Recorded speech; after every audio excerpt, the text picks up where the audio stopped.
৭ November ১৯৭৫ সদ্য স্বাধীন বাংলাদেশের সার্বভৌমত্ব রক্ষায় অনন্য গৌরবদীপ্ত এক মহান দিন। সেদিন বাংলাদেশের সর্বস্তরের জনগণ ও সৈনিকদের স্বতঃস্ফূর্ত অংশগ্রহণে ঘটে গিয়েছিল এক বিপ্লব, সিপাহী বিপ্লব।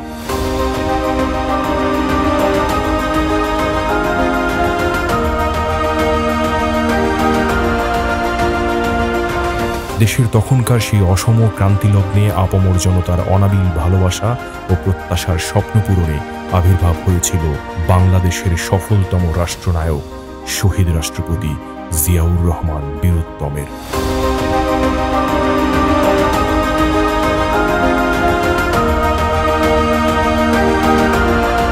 আওয়ামী দুঃশাসন স্বাধীনতার সকল প্রত্যাশাকে ম্লান করে সীমাহীন অরাজকতা, দখলদারিত্ব, আইন শৃঙ্খলার লজ্জাজনক অবনতি, রক্ষী বাহিনীর নির্বিচার হত্যাকাণ্ড, স্মরণকালের ভয়াবহ দুর্ভিক্ষ, ডাস্টবিনের উচ্ছিষ্ট নিয়ে মানুষের কুকুরের কাড়াকাড়ি এবং দেশি বিদেশি ষড়যন্ত্রে বাংলাদেশের স্বাধীনতা যখন বিপন্ন, ঠিক সে মুহূর্তে নতুন প্রত্যাশা ও অপার সম্ভাবনা নিয়ে ৭ নভেম্বর এ জাতির জন্য বয়ে এনেছিল নতুন আশা জাগানিয়া এক সকালে।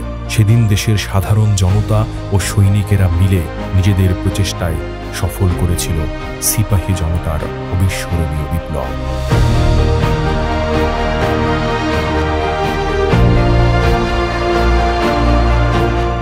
৭ নভেম্বর সেদিনের মহাসমীকরণ বাংলাদেশ নামক সদ্য স্বাধীন রাষ্ট্রকে মৃত্যুর হাত থেকে রক্ষা করে, যার কেন্দ্রবিন্দুতে ছিলেন শহীদ প্রেসিডেন্ট জিয়াউর রহমান। স্বতঃস্ফূর্ত এই বিপ্লবে সিপাহী জনতার চাওয়ায় বাংলাদেশের রক্ষাকর্তা হয়ে অভিষেক হওয়া জিয়াউর রহমান হতাশ করেননি জাতিকে।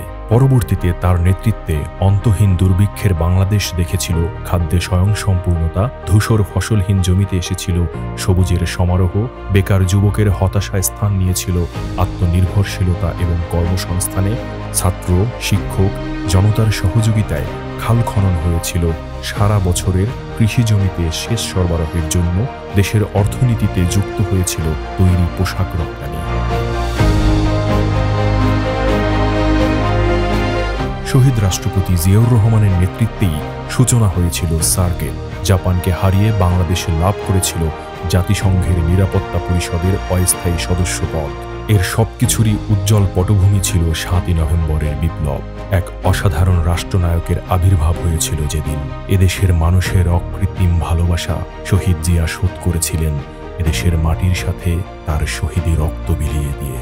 বিনিময়ে জনতাও তাকে দিয়েছে সীমাহীন সম্মান ও শ্রদ্ধা।